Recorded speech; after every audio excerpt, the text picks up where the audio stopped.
I grip the phone, eyes shut tight. I'm back in the mountains. Arms wrapped around her, the scent of honeysuckle in her hair. She'd been crying then too. Not at anything I did, but because they'd hung a man that morning and made the rest of us watch. But there we were, high in the hills, with not one but two rainbows arching across the sky. Sometimes she cries because things are so beautiful and we keep messing them up. Because the world doesn't have to be so terrifying. That's on people, not the world. Haymitch. Yeah, it's me. I'm here. Where are you calling from? I'm on the Peacekeepers base. They arrested me. This jolts me back to the conservatory.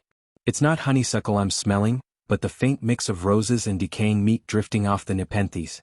My arms can't protect her, only embrace the empty air. Arrested you? When? What for? Is this because I just joked about the Peacekeepers buying white liquor? Are they taking out my waywardness on her? Last night. For playing music. I guess I went a little crazy when they gave you that one in training. I took my tune box over to the Justice Building. They hadn't pulled the stage down yet and I did a few songs. She doesn't have to tell me which songs. The Goose and the Common. The Capitol Store. The Hanging Tree. All the ones she's forbidden to play in public. Clerk Carmine and Tam Amber must be going nuts right now. And I share their exasperation and fear. Oh, Lenore Dove? Are you all right? Did they hurt you? No. Just hauled me in. Less about what I played, more about how it drew people. Everybody's real upset this year, so many kids. They needed a place to be together, to raise their voices. Sometimes the hurt's too bad to bear alone. So it wasn't just her, playing her heart out in front of the Justice Building. A crowd had gathered. Sung the forbidden songs. Did they say the charges? Disrupting the peace or something. And you know, no peace, no anything. My mind races. Disrupting the peace isn't sedition. They can lay that on you for getting drunk and busting up a few bottles, which happens all the time in 12. It's not like she's part of some big conspiracy, so hopefully they won't use methods to force her to talk. Just view her as an emotional 16-year-old whose boyfriend got raped. Maybe take away her tune box for a while or keep her locked up until after the Hunger Games when things have died down. I hope they don't put her in the stocks on the square, which is what they threatened to do when she was 12. But that was 4 years ago, and the Covey have some peacekeepers among their fans, so that could work in her favor. A lot will depend on how rowdy the audience got and how the base commander views it. I sure didn't do her any favors by bragging about selling him white liquor tonight. Now he may feel obliged to come down harder on her. Was there fighting? Did anything get broke? I ask. Oh, who cares? They're letting me out tomorrow morning, but you're going into the arena. Relief surges through me. They're letting her out. Just a slap on the wrist. None of my stuff matters a whit, she continues. And I sure don't want to spend our last moments talking about what's broken. Except my heart. How about that? She's mad and probably near tears again. Oh, Lenore Dove. I'm so sorry I messed everything up. And I did too. The peacekeepers wouldn't have targeted her just for trying to help Woodbine's ma. At least not as a rule. You? It's entirely my fault you're there. And I know I'm why you got that score. I as good as killed you, and that's not something I can live with. And so she's doing what she can to get herself killed? Now I'm mad. That's just a lie you've got to stop telling yourself. If I'd kept my head, you might have gotten a few bruises, but we'd both still be in 12. No, darling, that's not how it went down at all. I overstepped, just like my uncles always warned me about. I lost my temper and started hollering, and now you're, oh, Haymitch. I don't want to be on this earth without you. So now you're trying to get them to hang you? You do, and I swear I'll what? I'll be dead and gone is what, in no position to do anything.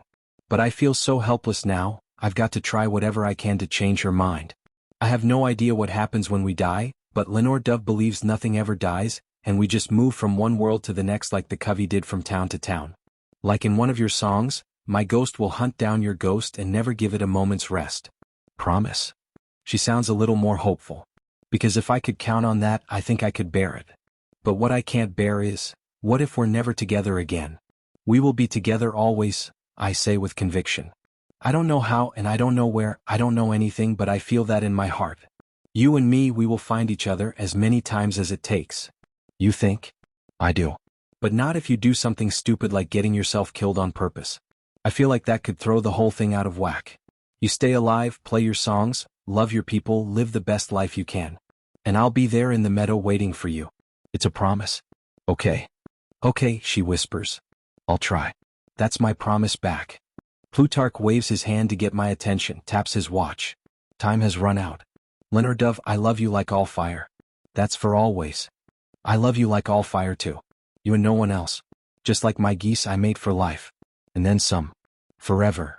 I need to say no, don't spend your life grieving me, love whoever you want. Only I just can't bear the thought of it at the moment. Her kissing someone else. But I'm trying to be noble, to pull myself up to say those words, when the line goes dead without warning. Dove? Dove. She's gone. Truly for good this time. But she is safe. I set the swan head back in the cradle like I am laying down a sleeping child, slow and gentle like. Goodbye, my love. Only now do I wonder how this call has occurred. I've never even heard of a tribute getting to talk to someone back home from the capital. I meet Plutarch's eyes. You set that call up? He shrugs. I have an old friend in 12. Why would you do that for me? I say, genuinely perplexed. I bet it could get you in real trouble. Yes, you're right. If it gets discovered, my next meal will probably be a large platter of poisoned oysters. But I risked it because I need you to trust me, Haymitch.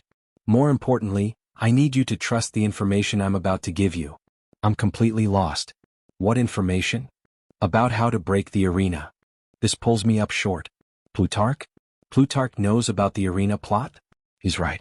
I don't trust him or the whole Forsaken plan now. Were BT and I being recorded somehow during the blackout, even if the cameras were out? It would be easy enough to bug the place. Were there microphones in the vegetable bouquet tonight? If that's the case, Plutarch could be working for the capital, trying to get more info out of me and kill anyone involved. He set up the call with Dove so I would trust him, so I would confide in him. I have no idea what you're talking about, I say. Fine. That's smart. Don't trust me. Only hear what I have to say, and when you're in the arena, see if it comes in handy. I lift my hands in bewilderment. You sure you got the right guy? Okay, just listen. I don't have any real security clearance, but my cousin knows a game maker's apprentice, barely out of the university, who wants to quit the program and work in television. I spent a fortune the other night getting him drunk. The most useful piece of info I got was that the arena's sun is in sync with our own. I look at him baffled. Isn't it always? Sometimes. Depends on the arena. You could have multiple suns or none at all. The reason this will be of importance to you is that since the sun rises in the east, you will be able to tell direction. BT said the tank was in the north. If it's true, this is essential information, but I act blasé. Guess I would have assumed that anyway. Another thing, about a year or two ago, a committee of game makers asked to tour our conservatory and gardens. The Heavens Bees are known for their collection of rare flowering plants. I gave them the tour and then stepped out of the room to order tea. I overheard them discussing opening the berms. Berms? It's what our gardener calls those mounds of earth. He points out through the window where hanging globes illuminate a little knoll covered in flowers. She plants shrubs and flowers on them. And if the game makers are planning to open them in the arena, then something's either going in, coming out, or both. What? He's trying to tell me the mutt portals are going to be concealed by berms of flowers. But I just say, you have completely lost me, sir. Of course I have. One last thing. From the capital's perspective, the games are the best propaganda we have. You tributes, you're our stars. You carry it out. But only if we control the narrative. Don't let us. Plutarch grasps my shoulders and gives me a little shake. No more implicit submission for you, Haymitch Abernathy. Blow that water tank sky high. The entire country needs you too. I can't help but think of Pa's directive to Sars He Whitcomb. Seems like a lot to lay on my doorstep. Fix this mess for us or else. Effie hurries in the door. Mr. Heavensby? Oh, there you are. Drusilla wants you to help with Luella's photos. The snake's stealing focus. Plutarch chuckles. Never work with children or animals, Miss Trinket. Come along, Haymitch. And maybe it isn't my place to say, continues Effie, but she's being awfully hard on Maisali. Well, Maisali's 16 years old with great cheekbones, two things Drusilla can never achieve. I know it's sad, but I give her points for trying. Effie's hands go to her face. I guess it's time for me to start trying myself. Oh, I think you've got a few years. All my friends have begun maintenance. It's just, I hate needles. While Plutarch reassures Effie, I follow them back to the library, trying to make sense of his position. If he's working for the capital, I don't think I've given him anything to use against us or cop to any involvement. But if he's not Snow's lackey and he knows about the plot and he's trying to help us, what is he after? His words from a few minutes ago echo back. You should know that, despite appearances, a desire for freedom is not limited to the districts.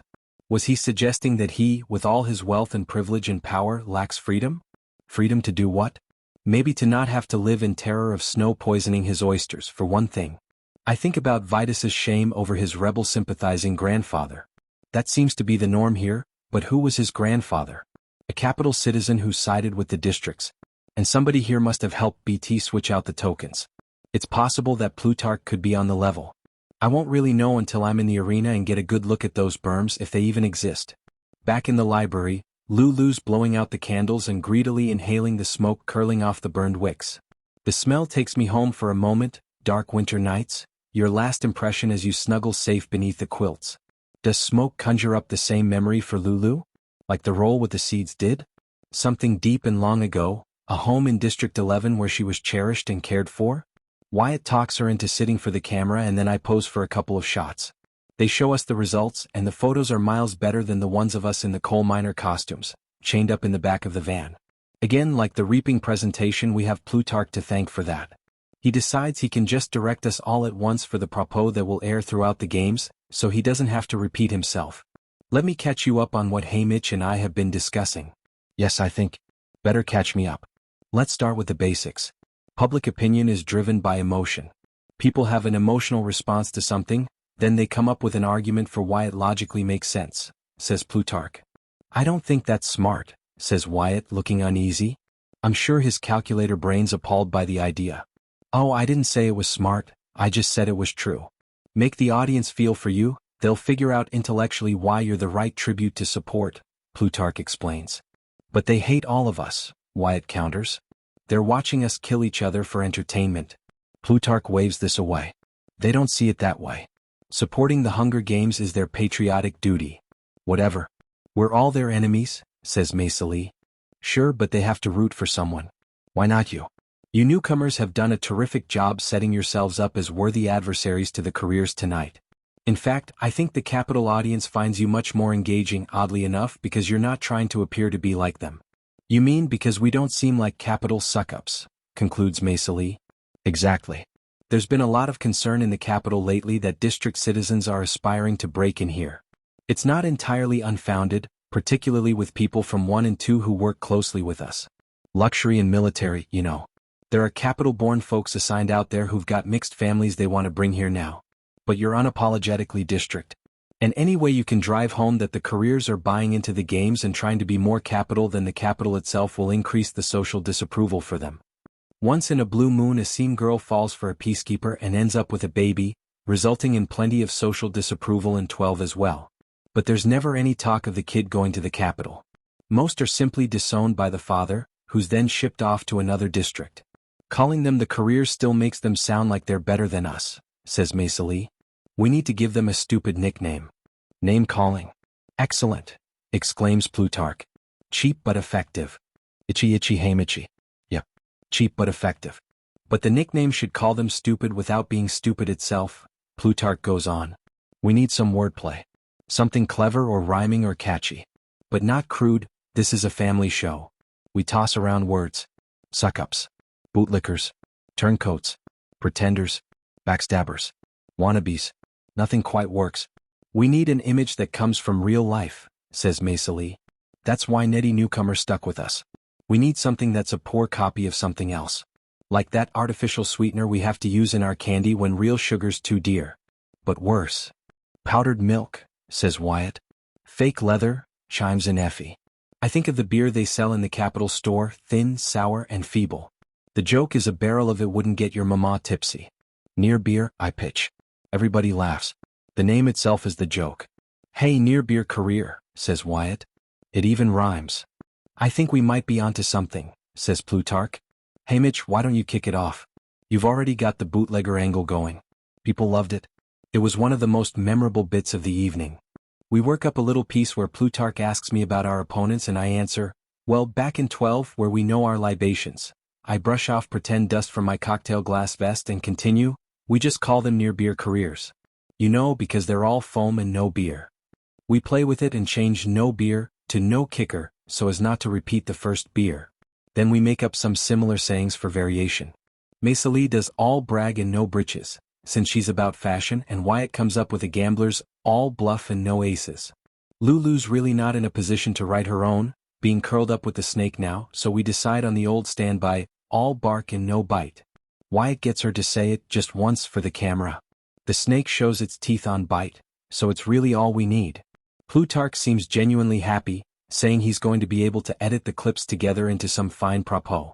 He sighs when he mentions the tools that were abolished and incapacitated in the past, ones deemed fated to destroy humanity because of their ability to replicate any scenario using any person. And in mere seconds. He snaps his fingers to emphasize their speed. I guess it was the right thing to do, given our natures. We almost wiped ourselves out even without them, so you can imagine. But oh, the possibilities. Yeah, it's amazing we're here at all. Given our natures. Lulu's snake comes up missing, and we're about to hunt it down when Plutarch notices the clock on the mantel and waves us toward the door. Never mind, never mind. We've got to get you to bed. Tomorrow's the show. As he escorts us past the Heavens Bees, he starts talking about getting everybody to jump on the bandwagon again, which he says is about people being eager to join a popular thing, but it makes me think about the Covey riding around on their wagon, which was an actual bandwagon. When we reach the waiting van, Plutarch wishes us all well. I still don't know what to make of the man, but maybe he really did risk his life to give me a last few priceless moments with Lenore Dove, and maybe, in the arena, his information will prove true. Who knows if he might be able to aid us in some other way once the show begins. Yet again, it's better to stay on his good side. I offer him my hand. Thanks for all your help, Plutarch. Gratified, he takes it. Well, I'm despicable on many levels, but in this I'm on your side. I guess we'll see. Back at the apartment, Mags and Wyrus have a big dinner awaiting us. Pot roast with all the fixings, but there's not much room in my stomach due to the butterflies. They compliment us on our performances and the wonderful work we've done with the newcomers, although I feel like most of that credit goes to people other than me. At least I didn't mess things up. I'm feeling okay until bedtime when Maiseli says to me, "Is it true that you're going off on your own?" Well, he apparently got the word out.